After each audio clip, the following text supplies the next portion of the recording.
ಪ್ರಭಾ ಮಲಪ್ರಭಾ ನದಿಗಳಿಗೆ ಅಪಾರ ಪ್ರಮಾಣದಲ್ಲಿ ನೀರು ಹರಿದು ಬರುತ್ತೆ. ಅದಕ್ಕೋಸ್ಕರ ಬೆಳಗಾವಿ ಜಿಲ್ಲೆ, ವಿಜಯಪುರ ಜಿಲ್ಲೆ, ಬಾಗಲಕೋಟೆ ಜಿಲ್ಲೆ, ಸೊ ಈ 3-4 ಜಿಲ್ಲೆಗಳಲ್ಲಿ ಪ್ರವಾಹ ಪರಿಸ್ಥಿತಿ ನಿರ್ಮಾಣವಾಗುವ ಸಾಧ್ಯತೆ ಇರೋದ್ರಿಂದಾಗಿ ಈಗಾಗಲೇ ಜಿಲ್ಲಾಡಳಿತ ಮುನ್ನೆಚ್ಚರಿಕೆ ಕ್ರಮಗಳನ್ನು ಕೈಗೊಂಡಿದ್ದು ಜನರನ್ನ ಸ್ಥಳಾಂತರ ಮಾಡಬೇಕು ಮಾಡಬಾರ್ದು, ಇನ್ನೆಷ್ಟು ದಿನ ಮಳೆ ಮುಂದುವರೆದ್ರೆ ಯಾವಾಗ ಸ್ಥಳಾಂತರ ಮಾಡಬೇಕು, ಯಾವಾಗ ಸ್ಥಳಾಂತರ ಮಾಡಬಾರ್ದು ಅನ್ನುವಂತಹ ಎಚ್ಚರಿಕೆ ಕ್ರಮಗಳನ್ನು ಕೈಗೊಳ್ಳಬೇಕು, ಮುನ್ಸೂಚನೆಯನ್ನು ಕೂಡ ನೀಡಲಾಗಿದೆ. ಇನ್ನು ಮುಂದಿನ ಅದರ ಬಗ್ಗೆ ನೋಡ್ತಾ ಹೋಗೋದಾದ್ರೆ, ಮಹಾರಾಷ್ಟ್ರದ ಪುಣೆ ಬಳಿ ಇರುವಂತಹ ಮಾವಲ್ ತಾಲೂಕಿನ ಪ್ರಸಿದ್ಧ ಪ್ರವಾಸಿ ತಾಣವಾಗಿರುವಂತಹ ಇಂದ್ರಯಾಣಿಯಲ್ಲಿರುವಂತಹ ಕಬ್ಬಿಣದ ಸೇತುವೆ ಭಾನುವಾರ ಸಂಜೆ 4 ಗಂಟೆ ಹೊತ್ತಿಗೆ ಕುಸಿದಿದೆ. ಈ ದುರ್ಘಟನೆಯಲ್ಲಿ 130 ಪ್ರವಾಸಿಗರು ಸೇತುವೆ ಮೇಲಿದ್ರು ಅಂತ ಹೇಳಲಾಗಿದೆ. ಅನೇಕರು ನೀರಿನಲ್ಲಿ ಕೊಚ್ಚಿ ಹೋಗಿದ್ದಾರೆ. ರಾತ್ರಿಯವರೆಗೆ ಇಡೀ ರಾತ್ರಿ ಎಲ್ಲ 40 ಜನರನ್ನು ರಕ್ಷಣೆ ಮಾಡಲಾಗಿದೆ. ಹೀಗಾಗಿ 4 ಜನರು ಸಾವಿಗೀಡಾಗಿರುವ ಸಾಧ್ಯತೆ ಇದೆ ಅಂತ ಹೇಳಲಾಗಿದೆ. ಇದು ಪ್ರವಾಸಿ ತಾಣವಾಗಿರುವಂತಹ ಇಂದ್ರಯಾಣಿ ಅನ್ನುವಂತಹ ಒಂದು ಪ್ರದೇಶ ಇದೆ ಮಹಾರಾಷ್ಟ್ರದ ಪುಣೆ ಸಮೀಪದಲ್ಲಿ. ಅಲ್ಲಿ ಭಾರಿ ಪ್ರಮಾಣದಲ್ಲಿ ಮಳೆ ಸುರಿತಾ ಇದೆ. ಜೊತೆಗೆ ಕಬ್ಬಿಣದ ಸೇತುವೆ ಇದೆ. ಆ ಕಬ್ಬಿಣದ ಸೇತುವೆ ಮೇಲೆ 130 ಜನರು ಇದ್ದರು. ಆ 130 ಜನರಲ್ಲಿ ಈಗ 4 ಜನರ ಶವಗಳನ್ನು ತೆಗೆದುಹಾಕಲಾಗಿದೆ ಅಂತ ಹೇಳಲಾಗಿದೆ.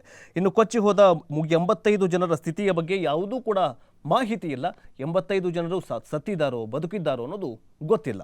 ಸೊ ಹೀಗಾಗಿ ಅನೇಕ ಪ್ರವಾಸಿ ತಾಣಗಳಲ್ಲಿ ಮುಂದಿನ ದಿನಗಳಲ್ಲಿ ಇದೇ ತೆರನಾಗಿ ಪ್ರವಾಹ ಹೆಚ್ಚಾಗುತ್ತೆ.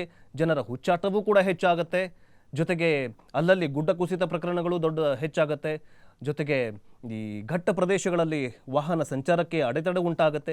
ಇವೆಲ್ಲ ಮುಂದಿನ ದಿನಗಳಲ್ಲಿ ಹೆಚ್ಚಾಗ್ತಾ ಹೋಗುತ್ತೆ. ಅದಕ್ಕೋಸ್ಕರ ಪ್ರವಾಸ ಮಾಡೋದಕ್ಕಿಂತ ಮುಂಚೆ ಹವಾಮಾನ ವರದಿಯನ್ನು ನೋಡ್ಕೊಂಡು ಹೋಗಿ.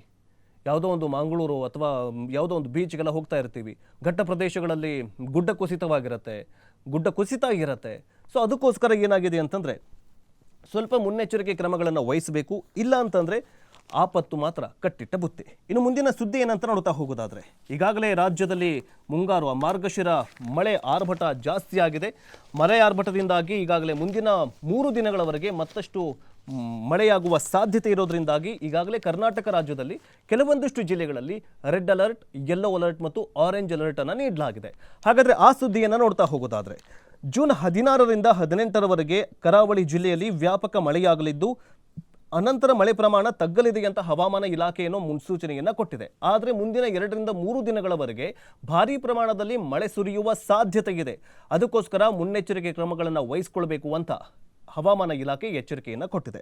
ಇನ್ನು ಒಳನಾಡಿನ ಜಿಲ್ಲೆಗಳಾಗಿರುವಂತಹ ಬೆಳಗಾವಿ, ಧಾರವಾಡ, ಚಿಕ್ಕಮಗಳೂರು, ಹಾಸನ, ಕೊಡಗು ಜಿಲ್ಲೆಗಳಿಗೆ ಜೂನ್ 16ರಂದು ಆರೆಂಜ್ ಅಲರ್ಟ್ ಮತ್ತು ಗದಗ, ಹಾವೇರಿ, ಕೊಪ್ಪಳ, ಶಿವಮೊಗ್ಗ, ತುಮಕೂರು ಮತ್ತು ವಿಜಯನಗರ ಜಿಲ್ಲೆಗಳಿಗೆ ಯೆಲ್ಲೋ ಅಲರ್ಟ್ ಘೋಷಣೆ ಮಾಡಲಾಗಿದೆ.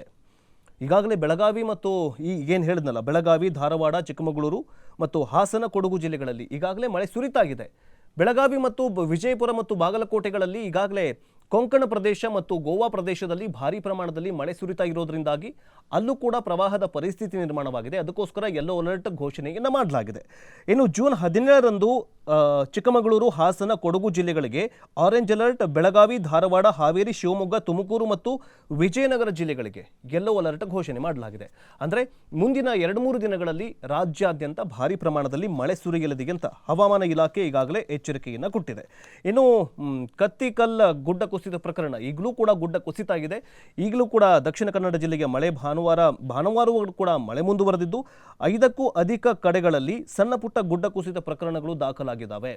ಗುಡ್ಡ ಕುಸಿತ ಪ್ರಮಾಣ ಹೆಚ್ಚಳವಾಗ್ತಾ ಇದೆ ಹೊರತಾಗಿ ಕಮ್ಮಿ ಏನೂ ಆಗ್ತಾಗಿಲ್ಲ. ಮಂಗಳೂರು, ದಕ್ಷಿಣ ಕನ್ನಡ ಜಿಲ್ಲೆಗಳಲ್ಲಿ ಈಗಾಗಲೇ ಕೆಲವೊಂದಿಷ್ಟು ರಾಷ್ಟ್ರೀಯ ಹೆದ್ದಾರಿಗಳಲ್ಲಿ